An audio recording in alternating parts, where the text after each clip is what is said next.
कौन बनेगा नेता। नगर निगम के चुनाव पास आने वाले थे।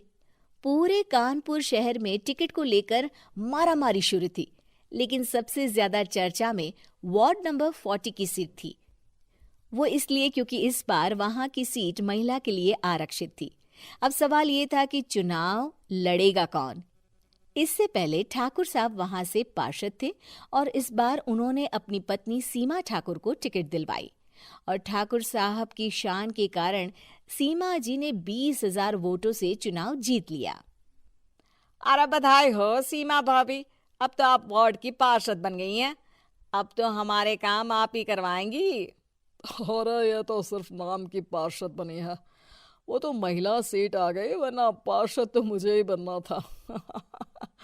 अब भले ही चेहरा इसका होगा, लेकिन पावर तो मेरी ही होगी। अरे वाह भाई साहब, क्या दिमाग लगाया है आपने भी। आइए आप लोग, खाना लगा दिया है सबके लिए। सीमा जी पार्षद बन चुकी थीं, फिर भी उनकी एक ना चलती। सारे काम ठाकुर साहब खुद ही संभाल लेते और जहां जरूरत पड़ती वहां सीमा जी का अंगूठा लगवा लेते। सीमा जी ज्यादा पढ़ी लिखी भी नहीं थी।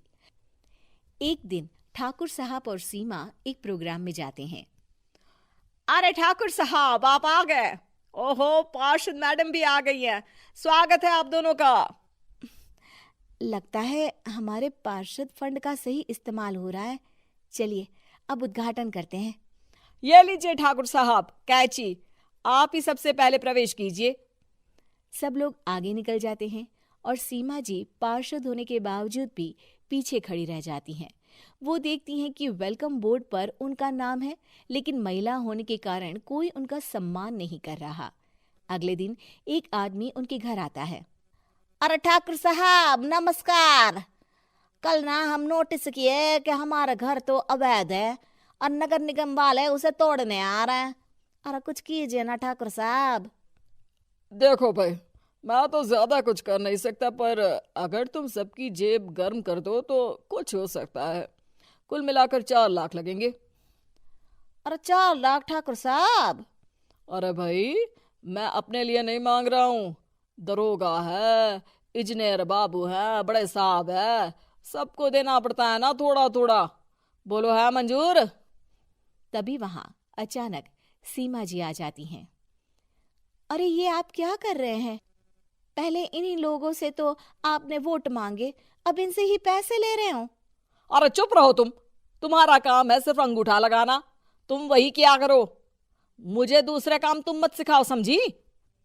और तुम ना जाओ, अब पैसे लेकर आओ, वरना जेसीबी किसी भी वक्त आती होगी।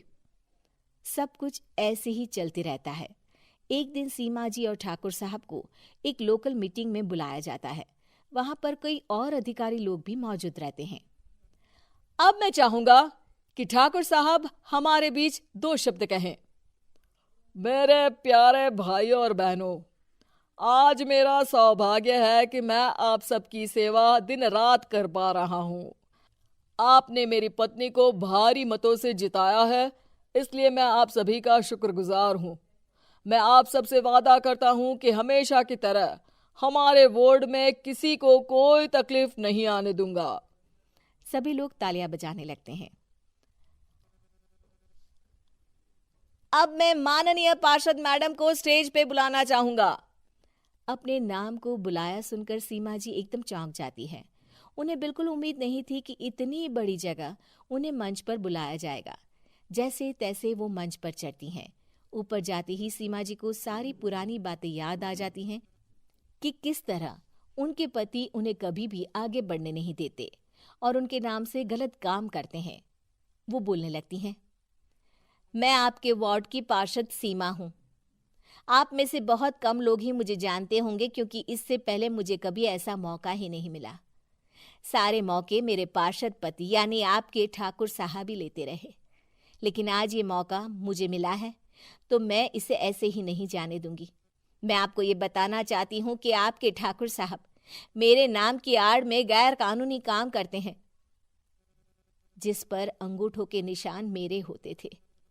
इसीलिए मैं अपनी गलती मानती हूँ और आज अपने पद से इस्तीफा देती हूँ, ताकि आगे से कोई गलत काम ना हो पाए। अब फैसला आप सबके हाथ में है कि आप हमें क्या सजा देना चाहते हैं। सीमा जी की बातें सुनकर ठाकुर साहब के चेहरे का रंग उड़ जाता है और वो शर्म से मुंह नीचा करके वहां से चले जाते हैं और पद से इस्तीफा देकर ही सही सीमा जी अपने आप में आत्मविश्वास महसूस करती हैं।